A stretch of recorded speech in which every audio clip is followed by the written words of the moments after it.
си, понесе смъртна тръст, за моя грях умря, но на третия ден Исус възкръсна с мощ, направи път за нас, пак ще дойде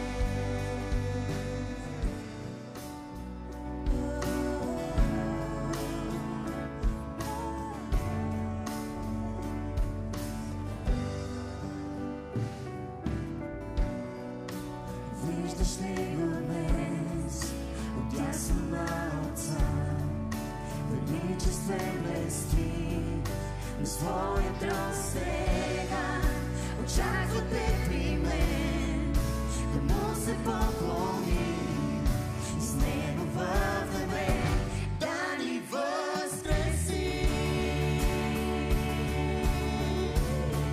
Да Исус е жив, с триумф възкръсна Той, Исус е жив, а да порази, Исус е жив, няма глас смъртта, Исус е жив, царува славно днес.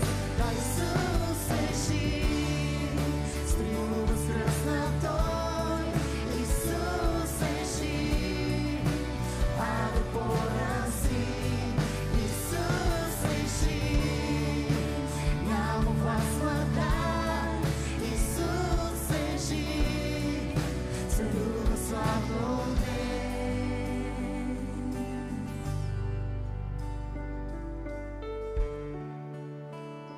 Небето се приготвяше да приеме своя цар след дълго отсъствие, когато събитията на земята накараха всички да застанат на щрек.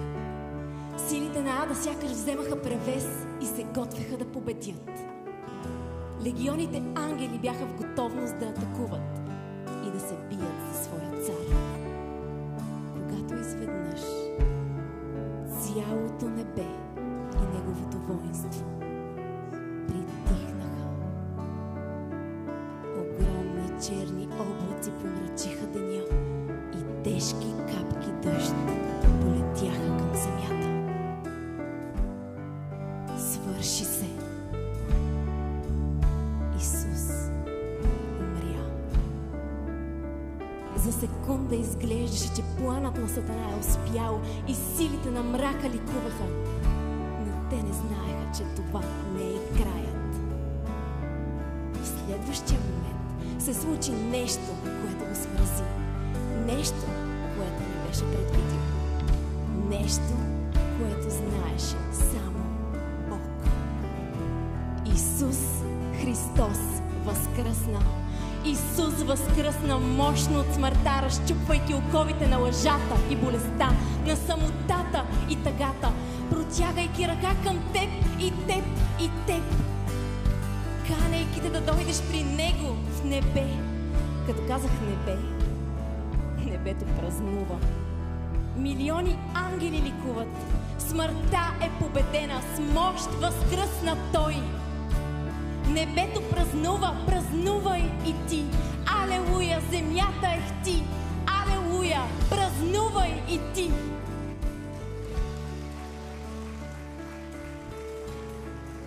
Умря за теб и мен, за да бъде възкресен.